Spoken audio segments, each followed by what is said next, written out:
Dan yang paling terakhir adalah masing-masing diri kita sebagai umat Kristiani harus selalu memberitakan kebenaran, cinta kasih kepada sesama, dan selalu menjaga toleransi untuk setiap umat beragama.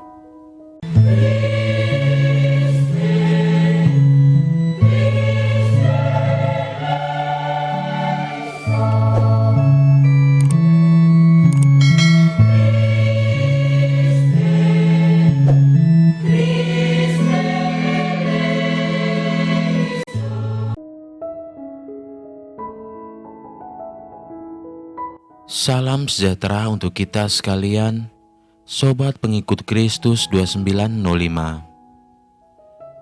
Pada kesempatan kali ini akan membahas tentang 4 arti rasul atau macam-macam makna istilah rasul sebagaimana yang dicatat di dalam Alkitab Perjanjian Baru.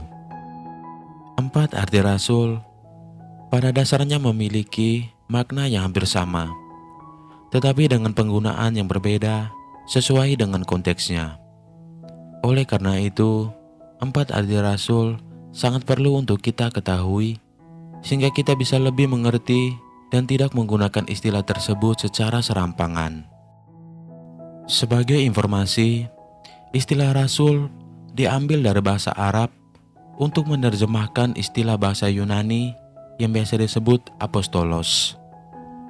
Baik rasul maupun apostolos punya makna yang sama, yaitu utusan. Kata apostolos ini tidak selalu diterjemahkan sebagai rasul, kadang juga diterjemahkan sebagai utusan. Biasanya, arti utusan dipakai jika menunjuk pada arti biasa atau arti umum. Sedangkan istilah rasul dipakai jika menunjuk pada arti khusus atau arti teknis. Berikut ini adalah pembahasan tentang 4 arti rasul sebagaimana yang dicatat di Alkitab Perjanjian Baru.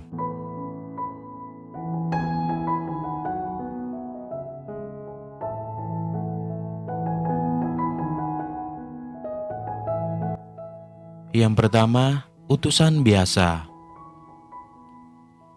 Seperti yang telah disebutkan di bagian pendahuluan tadi, istilah rasul diambil dari bahasa Arab untuk menerjemahkan istilah bahasa Yunani, yaitu apostolos. Jadi, baik rasul maupun apostolos punya makna yang sama, yaitu utusan. Utusan yang dimaksud di sini adalah utusan umum, tidak peduli siapa yang mengutus dan siapa yang diutus.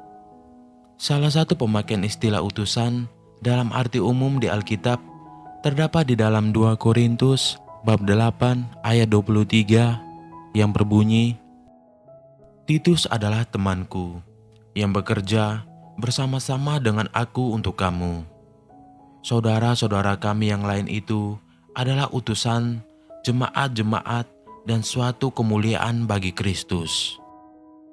Dalam ayat tersebut, Rasul Paulus menyebut tentang sejumlah utusan dari gereja-gereja lokal yang bersama Titus mengumpulkan sumbangan dari gereja Korintus untuk dikirimkan ke gereja Yerusalem.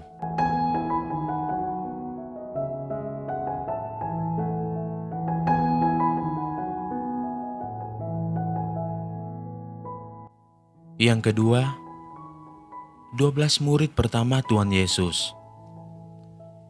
Istilah apostolos atau rasul di Alkitab lebih sering dipakai untuk menunjukkan pada 12 murid pertama Tuhan Yesus. Dan dalam hal ini, yang dipakai adalah istilah rasul, bukan utusan. Jadi di sini, istilah ini menjadi teknis dan khusus. Oleh karena itu, sekalipun arti rasul adalah utusan dan semua orang percaya juga diutus untuk memberitakan Injil, namun bukan berarti bahwa semua orang percaya dapat disebut sebagai utusan dalam arti rasul. Istilah rasul punya makna khusus di dalam Alkitab Perjanjian Baru, yakni utusan-utusan langsung Tuhan Yesus. Jadi para rasul adalah orang-orang yang diutus Tuhan Yesus untuk memberitakan Injil. Para rasul ini terutama adalah ke-12 murid Yesus yang selalu bersama-sama dengan Tuhan Yesus ketika ia melayani di dunia ini.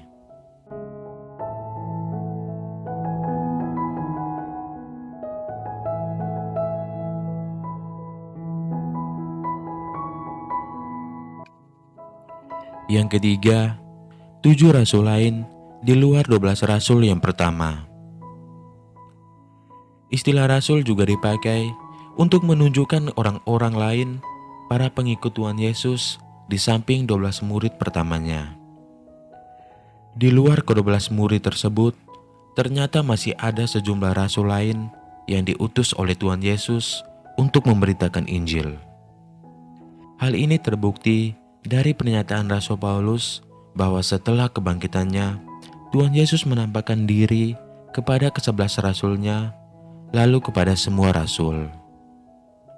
Istilah semua rasul yang dimaksud di sini pastilah merujuk pada rasul-rasul yang lebih luas daripada ke-12 murid Yesus yang pertama. Tentu saja kedudukan ke-12 rasul Yesus yang pertama sangat unik dan tak tergantikan. Tetapi bagaimanapun, rasul tidak terbatas pada mereka. Tuhan Yesus masih memanggil sejumlah rasul lain. Di Alkitab Perjanjian Baru, paling tidak ada 7 rasul lain di luar 12 rasul Yesus yang pertama. Allah Bapa dan Tuhan Yesus menetapkan sejumlah rasul bagi gerejanya. Kendati demikian, Alkitab tidak menjelaskan bila mana Tuhan Yesus mengutus ke-7 rasul tersebut untuk memberitakan Injil, kecuali satu orang rasul, yakni Paulus. Tetapi mungkin ke-6 orang rasul tersebut adalah bagian dari 70 orang murid yang diutusnya memberitakan Injil, sekalipun mereka tidak disebut rasul.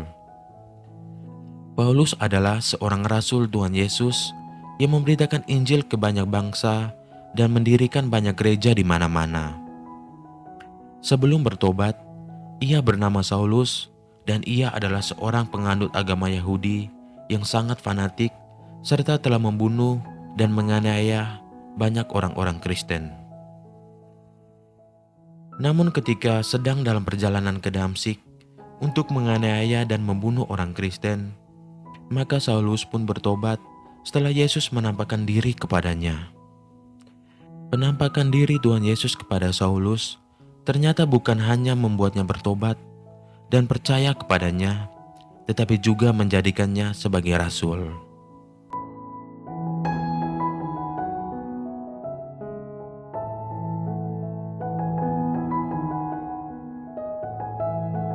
Dan yang keempat adalah Tuhan Yesus itu sendiri. Tuhan Yesus disebut sebagai rasul di Alkitab. Tentu saja karena Tuhan Yesus merupakan utusan Allah ke dunia, utusan terakhir setelah para nabi Perjanjian Lama. Jadi, selain ke-12 rasul pertamanya dan 7 rasul lain yang disebut di atas, Tuhan Yesus sendiri adalah seorang rasul, utusan Allah di bumi.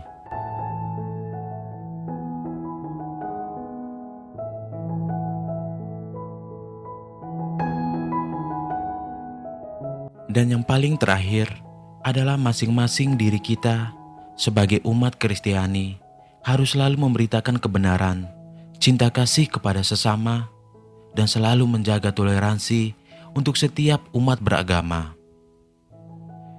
Demikian sedikit pembahasan tentang arti rasul dalam Alkitab Perjanjian Baru. Semoga bermanfaat untuk kita sekalian. Terima kasih.